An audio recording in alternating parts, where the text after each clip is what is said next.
በቅድሚያ ኦርቶዶክስ ሃይማኖት ተከታዮች ለዘመነ ሕማማቱ እንዲሁም ለሆሳዕና እንኳን አደረሳችሁ። ለዚህ ላበቃን ለእግዚአብሔር ምስጋና ይድረሰው። በዚህ አጋጣሚ አብረውኝ ያሉት የአፄዎቹ ክፍለ ጦር የዘመቻ ኃላፊ ሳሚና እንዲሁም የጠቅላይ ግዛቱ የቀጠናው ስራ መምሪያ አማራ አሸንፍ ነው ተወካዮች ጀግኖች ናቸው። በነበራችሁ ተጋድሎ በጣም ማመስገን እፈልጋለሁ እናንተ። እንዲሁም በዚህ አጋጣሚ መስዋዕትነት የከፈሉ የአፄዎቹ ክፍለ ጦር አመራር ፈልቃፍታለሁ። በጣም ጀግና ነው። መስዋዕትነት ከፍሏል ለአባሉ ሲል በነበረው ተጋድሎ። እንዲሁም ሌሎች አብሮ መስዋዕት የከፈሉ ጀግኖች አርበኞች በጣም ምስጋና ይድረሳችሁ። ነፍሳችሁንም በጸገነት ያስቀምጥልን። እንግዲህ እንደ አባቶቻችን ነው ታሪክ ሰርታችሁ ሄዳችሁትና በጣም ቆርጠንባችኋል። ብዙ መስዋዕትነት ከፍላችሁ እናንተ መስዋዕትነት ከፍላችሁ ብዙ ነገር አድርጋችኋል። እኔ ዛሬ አሁን ልናገር የፈለኩት ጉዳዮች አንዳንድ ያስገረሙኝና የታዘብኳቸው ነገሮች መቼም እሱን ለመናገር እንግዲህ አፄዎቹ ክፍለ ጦርን በተመለከተ ወይ ኮንቲኒየስ የሆነ ተከታታይ የሆነ ከአምና ጀምሮ አውዳሚ ጦርነት እየተካሄደበት ነው እንደሚያቀጥና ከታሳስ በኋላ እንኳን የአምራን ታርጌት ያደረገ ይህን ቀጠና አካባቢ ያደረገ አፄዎቹ ክፍለ ጦር የሚንቀሳቀስበትን አካባቢ ታርጌት ያደረገ ከ7 ጊዜ በላይ ኦፕሬሽን ተሰርቷል። ሚዲያዎችም ዘግበውታል። ቤት ወድሟል፣ ንብረት ተዘርፏል፣ ቤት ተቃጥሏል። እንዲያው ትናንሽ ቁሳቁስ ሳይቀር እንኳን ዝርፊያ ተካሂዷል። እሱን ለታሪክ እንቶ ያሁኑ ግን የነበረው ጦርነት በ27 መጋቢት 27 እና መጋቢት 26 እና መጋቢት 27 የነበረው ጦርነት የነበረውን በጣም ሰፊ የሆነ እቅድ ሁሉ ጊዜ ከነበረው መንግስት የሶኮልድ መንግስት የሚባለው ይሄ የአራዊት ስብስብ የሆዳም ስብስብ በተለያየ አቅጣጫዎች አቅዶ ነው የመጣው።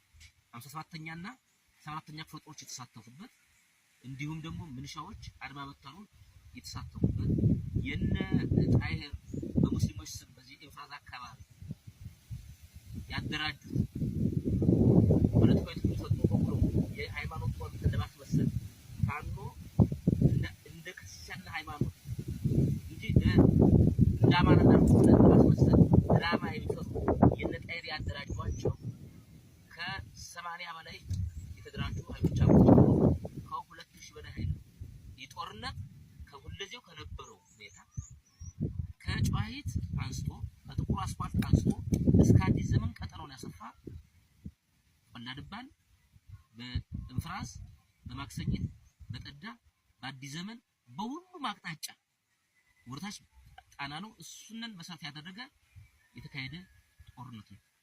ጦርነቱ ከ12 ሰዓት ከጠዋቱ 12 ሰዓት እስከ ምሽቱ 12 ሰዓት የተካሄደ ከፍተኛ ተጋድሎ የተደረገበት ሁልጊዜ ከነበሩ ጦርነቶች ብዙ ጦርነቶች በዚህ 3 አመት ተመልክቻለሁ። ተሳትፌያለሁ፣ አይቼማለሁ።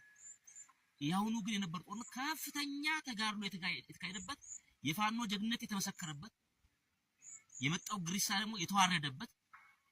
አዎ እርግጥ አንዳንድ 5 ልጆች ጀግኖችን አጥተው መስዋዕትነት ከፍለዋል።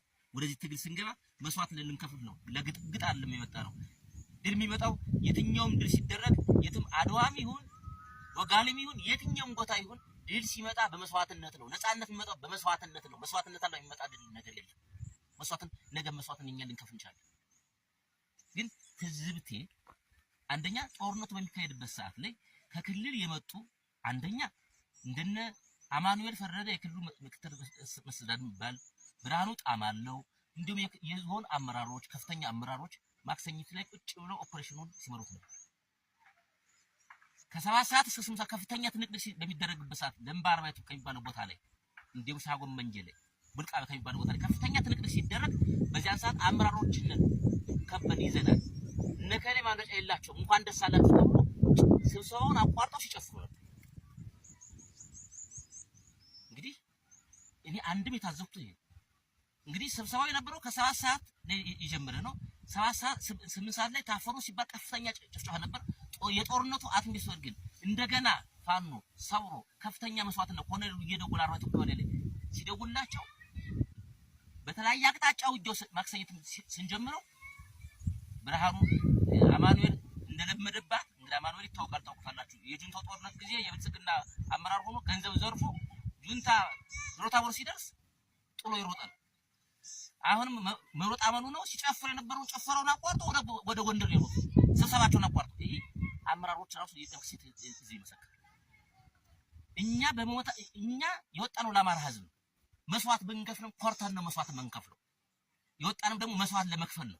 ልንገራችሁ እንደናንተ ለሆዳችሁ ልናደር ያሪግ ማንም ባንዳ በመጣ ቁጥር የምንገላበጥ ከብቶች አይደለም እንስሳዎች አይደለም። ሰዎች አርበኞች ነን። ያጭ የተወለዱ ልጆች ነን። አማራዎች ነን። ተላላኪዎች አይደለም። ለገንዘብ አልወጣንም። ለነጻነት ነው የወጣነው። ስለዚህ እናንተም ታውቁናላችሁ፣ እኛም እናውቃችኋለን።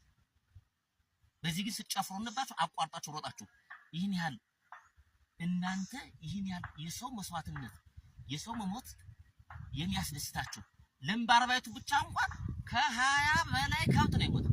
ሰውን ተውት፣ ንጹሃኑን ተውት፣ የወደመውን ንብረቱን ተውት።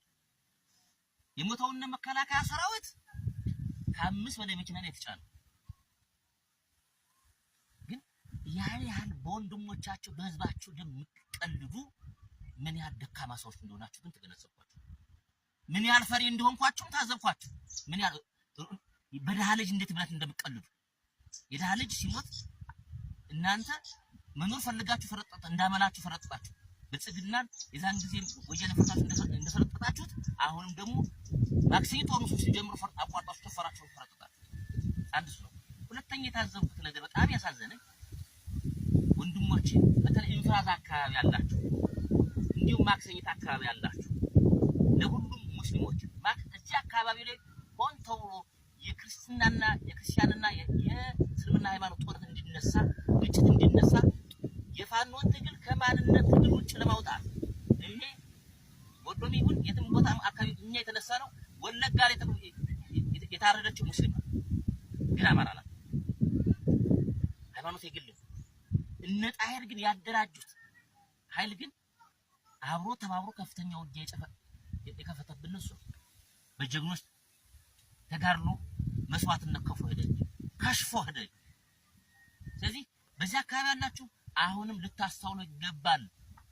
የመንግስት የነጣይርና የብልጽግና ተላላኪዎች መቀለጃ መሆን የለባቸውም።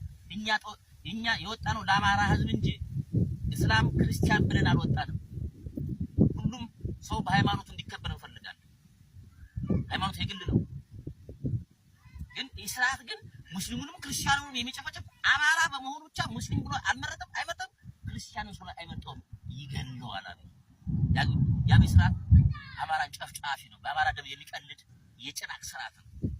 ይህን ተገንዝባችሁ አብራችሁ እኛ ጋር ታወሩ እንጂ ከሙስሊሞች ጋር እኛ ግጭት የለንም፣ ጠብ የለንም። ለእናንተ ብለን ነው ለእናንተ አማራ እስከሆናችሁ ድረስ ከአማራ ጋር የመጣን አካል አብረን መስዋዕትነት አብራችሁ እኛ ጋር ተሳትፋችሁ አብራችሁ የማን መቀለጃና ማላገጫቱ ነው። ይህ ነው መልእክቴ። ሌላው በማህበረሰቡ ላይ የተፈጠረው እልቂት የመጣው ሰራዊት ምን ያህል መስዋዕትነት ምን ያህል መኪና እንደተጫነ አስከሬን እንደተጫነ ምን ያህል ለምባርባይቱ ላይ እንደቀበሩ ህዝባይቷን ራሳችሁ መከላከያዎች ያውቃሉ። ኮሎኔሉ ብቻውን ነው የቀረው። እንዴት ብሎ ተሰብሮ አደጋ እንደተፈጠረበት ያውቃል። እናንተም ታውቁታላችሁ። ግን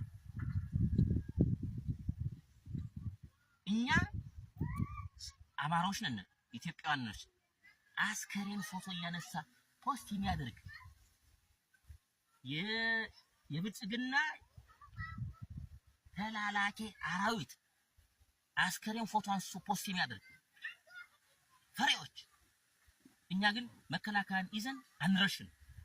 ፎቶ የሞተውንም ደግሞ ራቁቱን አድርገን አይኑን አናፈስም። ሰው ገድሎ ራቁቱን አይን የሚያፈስ እንዴት ያለ መከላከያ ሰው ኢትዮጵያ ውስጥ እንዴት ያለ መከላከያ ሰው ንጹሃንን ገድሎ ወል ገደልኩ መከላከያ ሰው መከላከያውን ገድዬ ግን አይኑን የተለያየ አካላት ሰውነቱን መቁረጥ ምን አይነት ባህሪ ነው? እኛ በስነ ስርዓት የምንቀበል በስነ ስርዓት ነው ምንፈጽም። ስንማርክም በአግባቡ ነው ምንይዛችሁ። ይህ ደግሞ ተመስክሯል። ስለዚህ እንዲህ የምታረጉ ከማኖች ጭራቆች ወደ ቀልባችሁ ተመለሱ። ሌላው ግን መስዋዕትነት እነከሌ ሞቱ ነገ መስዋዕት ልንከፍል ይወጣ ነው ለመስዋዕትነት ነው። መስዋዕትነት ነፃነት ያለ መስዋዕትነት አይመጣም። አባቶቻችን ያስተማሩ እነሱ ሙታው ነው። አፄ ቴዎድሮስ እኮ መስዋዕትነት ከፍሎ ነው አሁንም አርበኛ የምንለው አባታችን የምንለው ተምሳሌታችን የምንለው። ስለዚህ ያለ መስዋዕትነት የሚመጣ ለውጥ የለም። ስለዚህ እኛ መስዋዕትነት ልንከፍል አሁንም ሰፊ ቅድን እያቀዳችሁ እንደሆነ እናውቃለን። ከዚህ ይልቅ ግን ለአማራ ሕዝብ የምትዘርፉት ዝርፊያ፣ የምታስጨፈጨፉት ጭፍጨፋ፣ በድሮን የምታደርጉት ነገር ብታቆሙ ይቻላል። ለአማኑኤል ተረደ ማክሰኝት ላይ ምን ተናግረን እንደሰምቻለሁ አውቃለሁ፣ ታውቀኛለህ። ሌሎችም ተናግራችሁ ተናችሁ እናውቃለን። በወንድሞቻችሁ መስዋዕትነት የምትስቁ የምትቀልዱ የምታገኙ ስልጣን ገደል ይግባ። ህሊና የላችሁ፣ ወደ ህሊናችሁ ተመለሱ። አመሰግናለሁ። እናንተ ጀግኖችን ግን በጣም አመሰግናለሁ። ያለ መስዋዕትነት የሚገኝ ድል የለም። አማራ ያሸንፋል፣ ፋኖ ያሸንፋል። በእርግጠኝነት እናሸንፋለን። ይሄ ዘሶኮልድ የሚቀልደው የምርጫ ድራማ ነው፣ የትም አይደርስም። አመሰግናለሁ።